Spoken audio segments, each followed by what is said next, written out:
Hi everybody, it's Lou Glazier from my Thermomix Obsession. Just going to share a couple of tips on using the settings in case there are things that you hadn't worked out that you can actually do. So bear with me, I'm not a professional filmmaker, but I'm going to give it a go to just show you how to use the settings.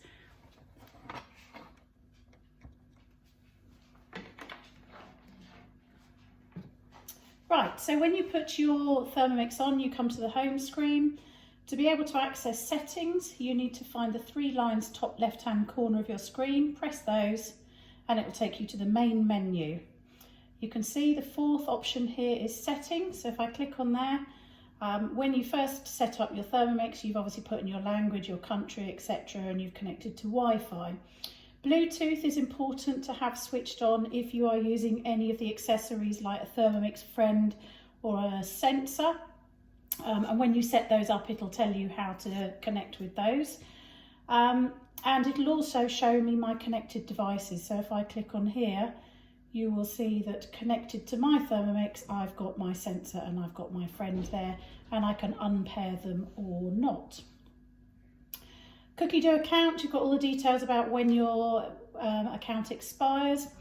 Now the next part, sounds, is something that a lot of people don't realise they can change. So if I click on sounds, you can see here you can change the volume of how loud your Thermomix makes a noise. So I can have it loud. I tend to have mine on low volume.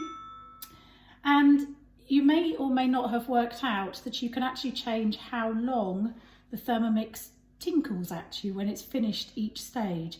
So it automatically comes out with an unlimited amount of time. I have switched mine so that it only sings at me for 10 seconds.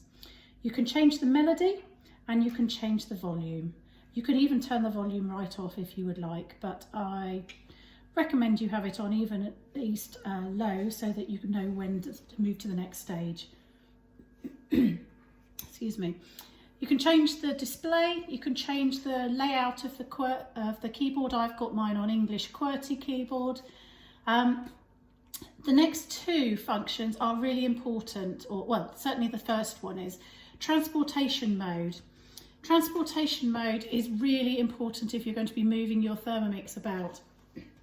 So for example, I take mine away and use it in the caravan. Other people take theirs and use them in their motorhomes. If you're going to a cottage for a holiday and you want to take it with you, you must remember to put it into transportation mode. What this does is it deactivates the scales which are located in its feet, which is why it's so important that you never drag your Thermomix. So it'll deactivate the scales, but it also locks the bowl in place. So you'll see here, if I press activate, just move this back so you can see. If I press activate, the arms close and it holds my bowl in place. Deactivate and it will open them.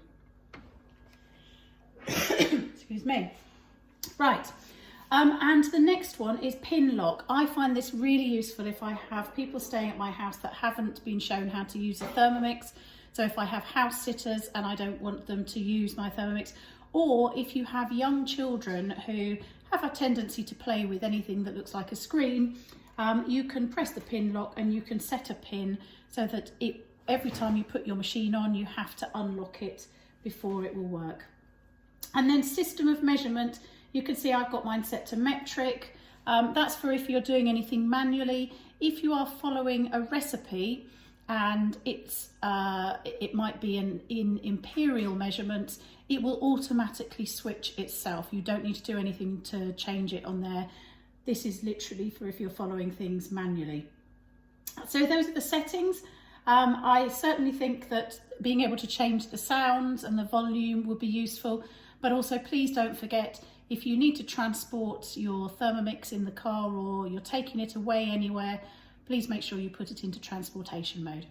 Thanks very much. Hope it's been useful.